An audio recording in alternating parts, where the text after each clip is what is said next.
Op 'n warm somersaand op 'n trein na nêrens heen, het ek die dobbelaar ontmoet. Ons was albei te moeg om te slaap. Toe staar ons viertelings by die venster uit in die donkerte, tot verveling ons oorval het. En hy begin praat het. Hy sê, sien ek het 'n lewe gemaak uit die lees van mense se gesigte, en om te weet wat hul kaarte is aan die manier waarop hul oë kyk.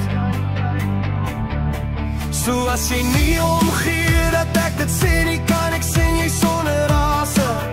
Vir 'n slukkie van jou whisky gee ek jou 'n bietjie raad. Toe gee ek om my bottel en hy drink my laaste sluk uit. Daarna vra hy vir 'n sigaret en vra my vir 'n vuur.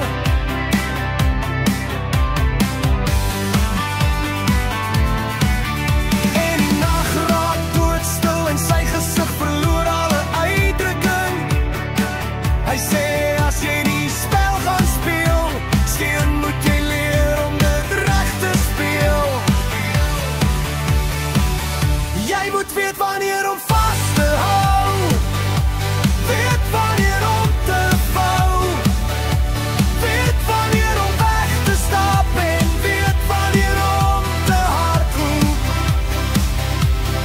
Jy tel nooit jou geld terwyl jy by die tafel sit. Nee, daar's al genoeg tyd, wees om te tel wanneer die deelwerk klaar is.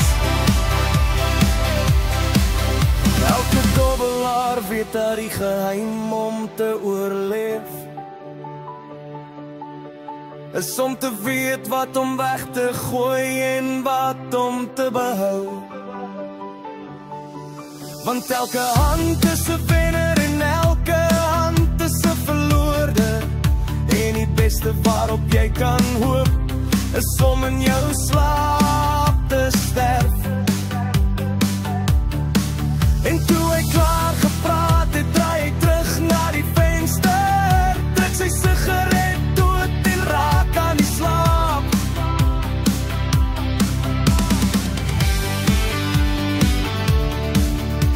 En ergens in die donker het die dobbelaar gelyk gespeel, maar in sy laaste woorde het ek 'n aas gevind wat ek kon hou.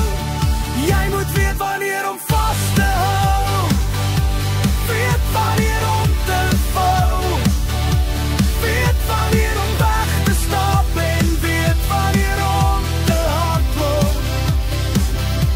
Jy tel nooit jou geld terwyl jy by die tafel sit. Nee, daar's al genoeg tyd, wees om te tel wanneer die deelwerk klaar is.